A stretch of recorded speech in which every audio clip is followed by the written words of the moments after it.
Un Strasbourgeois né à Strasbourg, un Alsacien né en Alsace, a décidé de semer la terreur sur le marché de Noël de Strasbourg. Alors on a vu que les médias s'étaient tous employés à présenter le suspect, Chérif Chekat, comme un Strasbourgeois de nationalité française. Là encore, on voit quand même qu'il est d'origine maghrébine, comme une grande partie des terroristes qui ont frappé en Europe.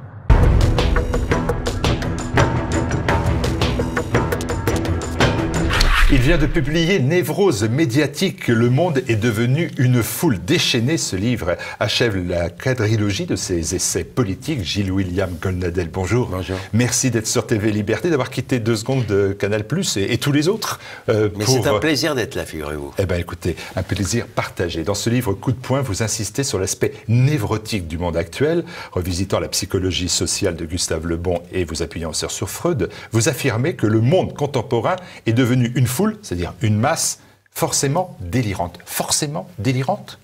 Écoutez, je considère effectivement que le monde, à présent médiatisé, j'ai jamais pensé, encore une fois, que nous vivions dans un monde fait de raison. L'homme n'est pas un être raisonnable, il est guidé par son inconscient, guidé par ses instincts. Mais je ne suis pas le seul à penser que le monde est devenu un peu dingue. Pour parler crûment. Et j'explique justement cette folie nouvelle par la médiatisation du monde. J'ai eu une sorte d'intuition, c'est de considérer, notamment avec les médias, la télévision, puis les médias électroniques, que l'homme isolé mais interconnecté en permanence avec d'autres, eh bien, ils sont exactement dans un phénomène de foule médiatique. Et j'ai revisité du coup la psychologie sociale, vous l'avez dit, de Gustave Le Bon, qui a été validée ensuite par Freud, et eux-mêmes ont décrit le phénomène de foule, la puérilité, le suivisme, l'irrationalité, la sentimentalité excessive. Et donc, ils disaient eux-mêmes que si les gens isolés étaient unis par un courant d'opinion, le mot courant d'opinion a été créé par Gustave Le Bon, c'est extraordinaire, eh bien, on pouvait faire foule isolément. Sauf que le courant d'opinion aujourd'hui, c'est un courant d'opinion électronique ou électrique, donc hystérique. La société névrotique que vous décrivez est aggravée, vous dites, par un facteur qui est essentiel, je vous cite, la profonde dépression de l'homme occidental, accablé, vous dites, par la honte du passé. Oui, c'est-à-dire que ça n'est pas nouveau dans ce que j'écris depuis une vingtaine d'années. Ce qui est nouveau, c'est l'aspect technique des choses, via l'électronique, via Internet, via les médias. Mais je considère maintenant, vous avez parlé des 3 autres ouvrages, je pense que nous avons vécu depuis plus d'un demi-siècle sous l'empire d'une idéologie elle-même névrotique que j'ai baptisée le pseudo-antinazisme devenu fou. Et je considère que ce qui a rendu, alors particulièrement dingue le monde occidental, c'est la Shoah. Pas la vision de la Shoah au sortir des fours crématoires, si j'ose dire, de ce qui avait été connu à partir de 1945.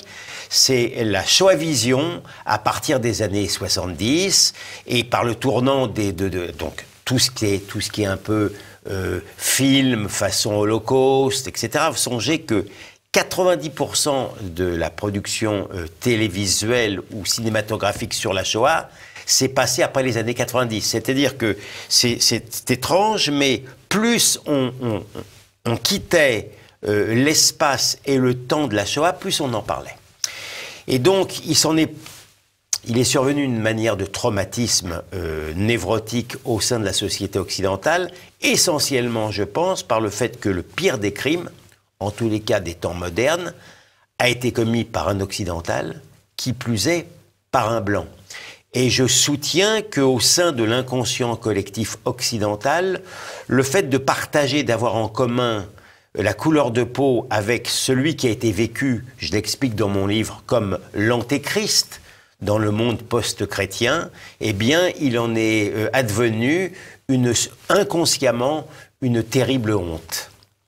Chez William Goldnadel, la dénonciation de l'idéologie de l'antinazisme fou, ça vous pousse même à maintenant vous référer à Gustave Le Bon, qui est victime, lui aussi, de l'antinazisme fou, de cette idéologie-là. On a considéré qu'il était assez sulfureux comme écrivain. Oh, écoutez, souvent, et Freud aussi, que n'a-t-on pas dit aussi sur Freud en général, cher ami, les gens qui choquent un peu par la nouveauté de leurs idées sentent le soufre au début, et puis ensuite on sent la naphtaline. Ouais, alors une phrase qui sent le soufre, ben c'est la démonstration que vous faites que la foule physique que vous décrivez là à l'instant est encadrée par une foule idéologique et la foule médiatique, ce que vous appelez l'Église cathodique. Oui. Et là vous dites qu'elle crée un conditionnement collectif qui constitue une nouvelle religion avec donc sa liturgie, son catéchisme, ses grands prêtres et ses diables. Et alors là vous citez provocation, Hitler, Pétain, Le Pen, Sarkozy, Trump, Orban, Salvini. Dans l'ordre ? J'ai même cité Netanyahou, je vous signale. Mais dans l'ordre, écoutez, qu'Hitler incarne avec une certaine réalité l'antéchrist, ça peut quand même se comprendre. Ouais, mais enfin, Sarkozy, c'est pas l'antéchrist. Non, mais il y a une sorte de déclinaison successive de démons blancs. Vous remarquerez, ils ont tous la même couleur. Dans la catégorie des démonisés, vous n'avez pas le leader nord-coréen. Vous n'avez pas d'asiatiques ou d'arabes. Vous n'avez pas M. Khomeini. Il ne fait pas partie des diables qui ont été démonisés. Ils ont tous en commun d'être blancs. Donc Hitler, Pétain, Le Pen, et puis vous finissez par le mâle hétérosexuel blanc. Et dans la catégorie des saints martyrs, vous ne pourrez pas trouver de blancs. Vous ne trouverez pas les chrétiens d'Orient. Vous ne trouverez pas les catholiques vendéens. Cela n'existe pas au sein de l'Église catholique. C'est purement et simplement des martyrs de couleur, ou en tous les cas colorés. Le martyr idéal au départ, je l'ai écrit, c'était le juif en pyjama rayé. On l'a fait descendre de la croix, parce que c'était une nouvelle crucifixion au sein de l'inconscient collectif. On l'a fait descendre vite fait de la croix, en raison de la militarisation de l'État juif. D'une certaine manière, je le dis dans mon livre, celui qui adore le juif en pyjama rayé l'abhorre en uniforme kaki, parce que d'une certaine manière, le juif en pyjama rayé, c'est la réincarnation, si j'ose dire, de Jésus, qui était juif lui aussi. Je veux dire, il est décharné, il sourit pas, il se défend pas. Il a été une réconciliation formidable au sein du monde post-chrétien. Mais d'une certaine manière, l'Israélien, c'est Judas, c'est le traître par rapport aux Juifs idéalisés en pyjama rayé. Et puis ensuite, vous avez une succession, si vous voulez, de démons déclinés. Vous avez l'immigré, vous avez l'homosexuel et vous avez maintenant la femme battue. Tout cela dans une sorte de panthéon rose et noir purement stéréotypé. Alors le racisme anti-blanc, vous considérez-vous que c'est une obsession ? Elle est née aux États-Unis, mais elle submerge la France alors là en toute impunité aussi. Elle est d'autant plus obsessionnelle qu'elle est cachée, elle est niée. Il existe une manière de négationnisme du racisme anti-blanc. Je ne dis pas du tout qu'il a la même forme que les autres racismes. On le voit en politique étrangère, lorsqu'on prend toujours parti contre l'occidental. En réalité, en creux, c'est un racisme anti-blanc. Croyez bien que lorsque on nie, par exemple, le jour de la Saint-Sylvestre, vous avez eu un déchaînement de violence, je ne sais plus dans quelle... Cologne. Non, je vous parle de cette année. J'en ai fait d'ailleurs un article. Un déchaînement de violence dans une banlieue française où vous avez eu toute une foule bigarrée qui se sont déchaînés contre des malheureux policiers qui avaient tous en commun d'être blancs. Eh bien, personne n'a osé faire la réflexion que ça pouvait être aussi une manière de racisme. Imaginez, par pure hypothèse intellectuelle, au demeurant absurde que ce soit justement des policiers blancs qui se soient acharnés sur, sur un individu, un noir ou un arabe ou quelqu'un de coloré. Immédiatement, eh bien, même peut-être à tort, parce qu'il aurait pu s'agir d'un délinquant, on aurait immédiatement invoqué le racisme, comme on l'invoque constamment aux États-Unis, avec le phénomène Black Matter. Donc vous voyez bien que vous avez un racisme obligatoire d'une certaine manière, dès l'instant où il y a certaines circonstances qui se sont posées. Je ne dis pas que quelquefois ça peut exister le racisme anti-noir, hein. Je ne veux pas caricaturer ma propre pensée, mais immédiatement le racisme est convoqué dans un cas et immédiatement dans un autre, il est interdit de citer. La réalité, elle est là. Le racisme anti-blanc est encore aujourd'hui interdit de citer alors qu'il crève les yeux. C'est ça qui vous amène à dire qu'il y a une crise d'hystérie qui s'appelait la crise théocratique, l'affaire Théo, dont vous sous-titrez l'anus du monde. C'est pas très joli quand même. Mais écoutez, pardon de vous le dire, l'affaire Théo a constitué le centre du monde et l'anus de Théo, puisqu'il s'agissait de son anus. Puisqu'on a raconté que des policiers français l'avaient volontairement sodomisé. Pendant plusieurs jours, l'anus de Théo a été le centre de la France. C'est la réalité.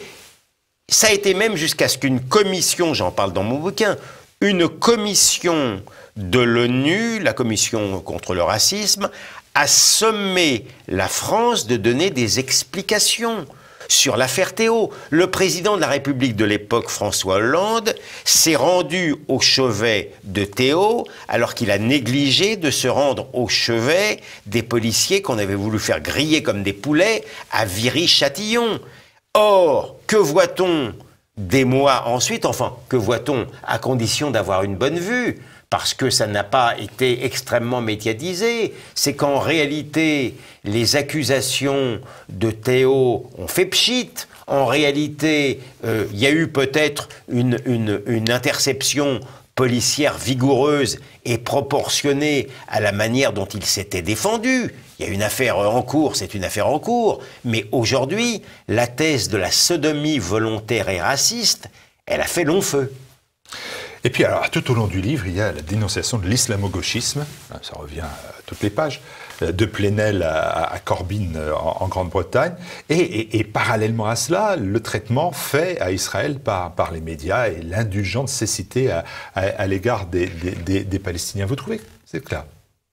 Écoutez, je pense que j'ai la faiblesse de connaître assez bien le dossier israélo-palestinien. Je pense qu'il existe je ne dis pas du tout que tous les torts sont d'un côté ou de l'autre, c'est pas ma thèse. Je dis simplement qu'il y a un esprit critique extrêmement acéré jusqu'à l'obsession à l'égard d'Israël et une indulgence invraisemblable par rapport à la partie palestinienne, son irrédentisme, son goût pour le terrorisme, qui est équivalente. Et l'explication que je donne pèse moins d'ailleurs sur l'antisémitisme, qui est sans doute quelque part présent, mais surtout sur l'anti-occidentalisme. Le drame de l'Israélien et le drame du juif israélien, c'est que il y a une centaine d'années, le juif était considéré plutôt comme un métèque. Céline le décrivait comme un nègre.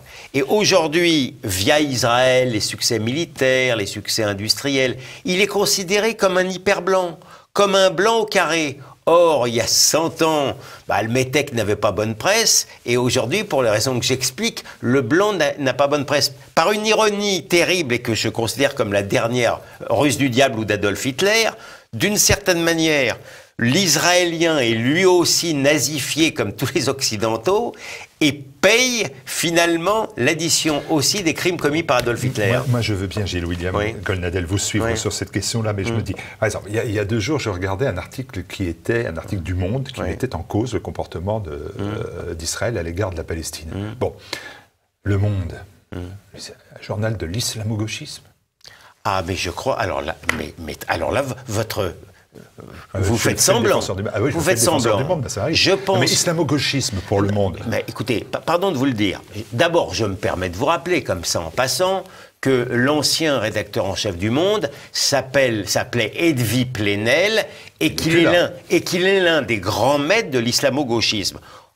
D'autre part et surtout, et c'est dans mon bouquin, l'islamo-gauchisme aujourd'hui n'est ni la propriété, loin s'en faut, de l'islam, puisque ça a très peu à voir avec l'islam et beaucoup avec le gauchisme, mais d'une certaine manière n'est même plus par capillarité la propriété des gauchistes. L'islamo-gauchisme, la vision irénique du migrant ou de l'immigration, l'indulgence par rapport à l'islam battant le monde. Alors, le monde vient de découvrir qu'il y avait une islamisation de la banlieue, mais pendant des années, pas en raison des méfaits de l'islamo-gauchisme et de l'indulgence extrême par rapport à tout ce qui était non occidental, ils ont refusé de l'avoir. Eh bien, c'est ce que j'appelle l'islamo-gauchisme, à savoir, encore une fois, par un anti-occidentalisme névrotique dont j'explique les causes pernicieuses, avoir tout accepté du non-occidental et rien pardonné de l'occidental. Je ne dis pas que l'Occident n'a eu que des qualités. Je pense qu'on est passé d'un excès à l'autre. Je pense l'occidental se considérait comme supérieur à l'oriental il y a 100 ans et que maintenant, via justement le traumatisme névrotique de la Shoah, il se considère pathologiquement comme son inférieur, en tous les cas au plan moral. Et cela, c'est une forme de racisme. Mais alors, moi, j'essaie de comprendre votre pensée. Il y a un moment donné où je considère que ça bug, si vous me permettez cette expression-là. Parce que, dès les premières lignes du livre, vous dites, voilà, moi je mène un combat pour la survie de la France en danger. En fait, vous dites, non, je mène un combat pour Israël en danger, puis pour la France en danger. Et là, je me dis, est-ce qu'on peut professer un soutien tribal, c'est vous qui le dites, à Israël, vous utilisez ce terme-là, et en même temps un esprit civique, passionné pour la France. Est-ce qu'on peut concrètement aimer deux femmes de la même façon au même moment? Moi, je crois que ça n'existe pas. Je crois que ça peut... vous me dites alors, je veux dire, d'abord, je crois que ça peut arriver dans l'histoire d'un individu. Je préfère d'ailleurs un homme qui aime deux femmes plutôt qu'un homme qui n'en aime aucune. En général, les hommes qui aiment les femmes les aiment beaucoup. Mais au-delà de ces explications triviales, je vais vous dire vraiment le fond de ma vérité. Moi d'abord, je n'ai jamais nié ma part de judéité. Et comme je vous dis, je l'écris sans embâche dans ce livre, je ne récuse pas ma tribalité. Pour autant, je ne pense pas qu'elle soit l'explication de mes prises de position successives. Il est certain... Parce qu'il n'y a pas loin de ce que vous dites à la propagande, quoi. Voilà, c'est ça le problème. Est-ce que si vous faites acte de propagande, est-ce que vous êtes honnête? Mais je ne pense pas faire acte de propagande. Je suis dans la défense, peut-être un peu passionnée, des deux pays que j'aime passionnément. Mais si j'étais dans la propagande, je prendrais par exemple des libertés avec la vérité. Je pense, de vous à moi, je ne pense pas être un monument d'objectivité parce que je suis engagé et dans le combat pour la survie d'Israël et dans le combat pour la survie de la France maintenant. Mais je me considère comme par exemple beaucoup plus objectif qu'un journaliste du Monde qui prétend l'être. Et en tous les cas plus honnête sans doute. Mais je reviens, je veux affronter votre question parce qu'elle me plaît. Donc, pendant des années, je pense que je me suis plus soucié d'Israël que de la France, parce que je considère qu'Israël était plus en danger que la France. Et donc, quand vous avez un enfant de malade, sans doute que vous préoccupez davantage.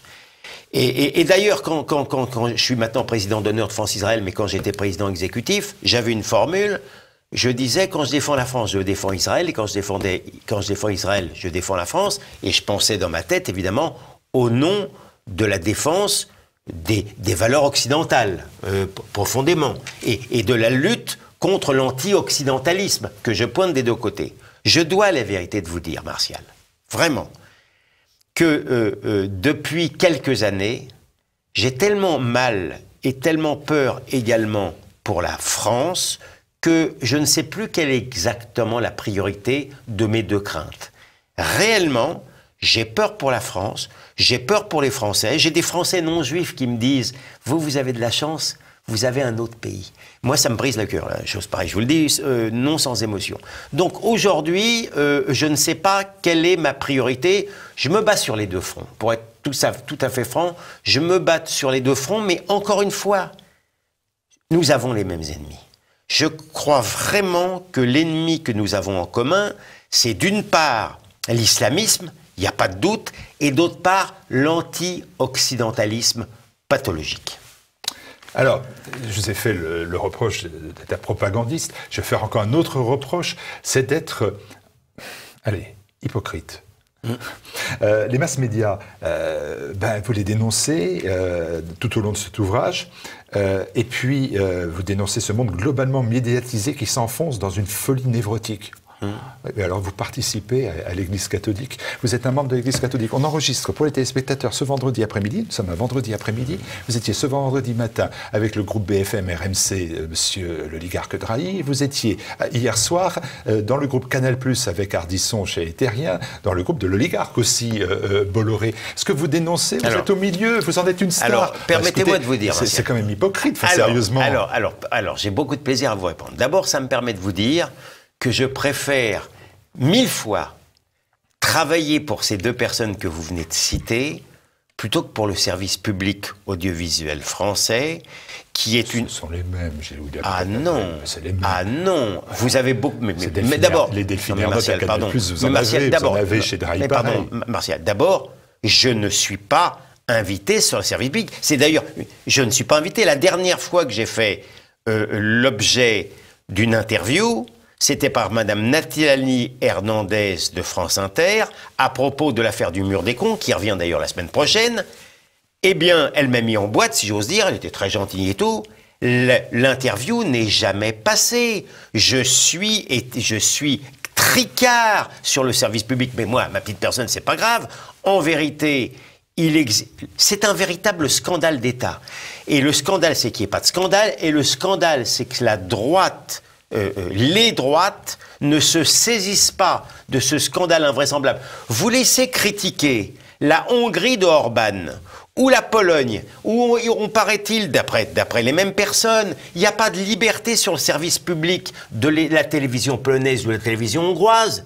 J'ai la faiblesse de penser qu'elles sont au moins aussi libres que dans les radios et télévisions de la République française. Je ne sache pas que l'Europe essaye aujourd'hui de tailler des croupières à la France pour la manière dont le pluralisme est totalement confisqué. Donc je vous ai répondu là-dessus. Voilà. Mais ce monde qui s'enfonce dans la folie névrotique, il ne concerne pas Canal+, il ne concerne pas BFM RMC. D'abord, l'hypocrite qui vous parle va avoir la franchise de vous dire qu'il ne déteste pas une certaine satisfaction narcissique.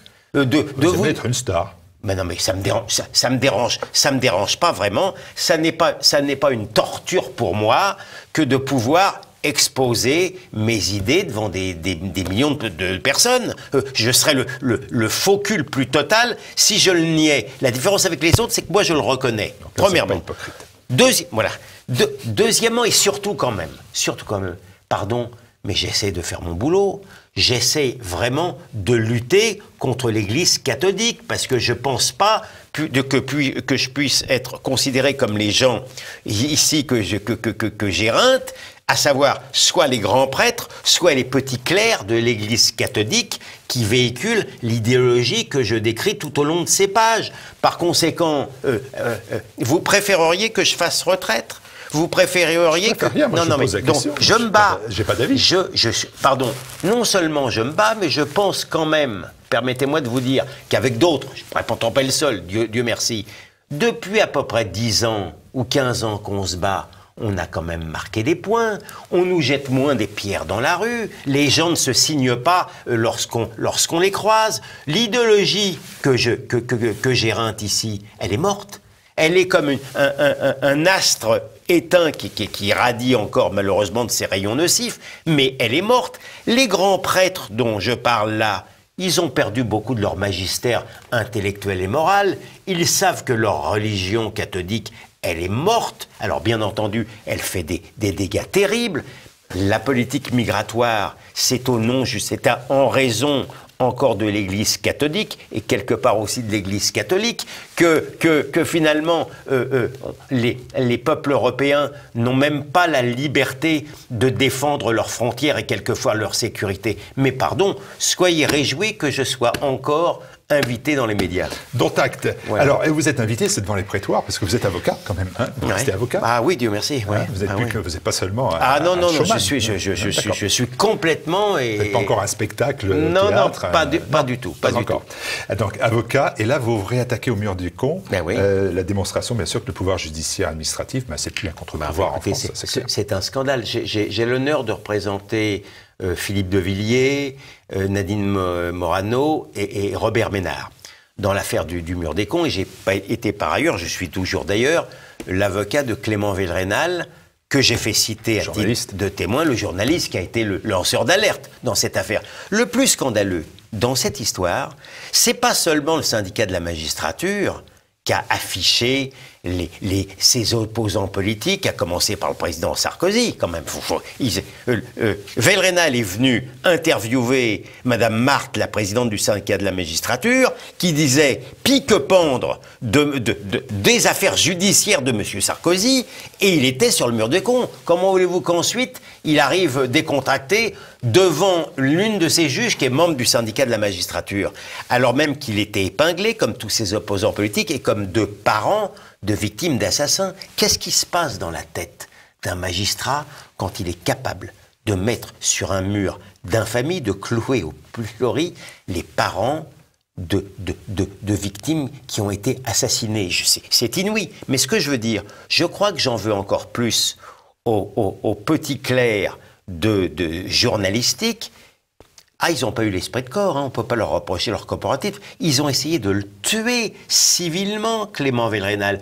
Le syndicat des journalistes, le syndicat CGT de FR3 voulait sa peau. Il fallait le virer. Les mêmes qui encensent les gens qui prennent des risques avec leur métier, il fallait le virer. Vous vous rendez compte donc de la manière dont les journalistes idéologisés et les magistrats idéologisés vivent dans un concubinage complètement obscène. La réalité de la France aussi, c'est celle-là, mais qui ose la dénoncer? Vous, dans Névrose médiatique, le monde est devenu une foule déchaînée. Voilà. Merci Gilles William. Merci à vous.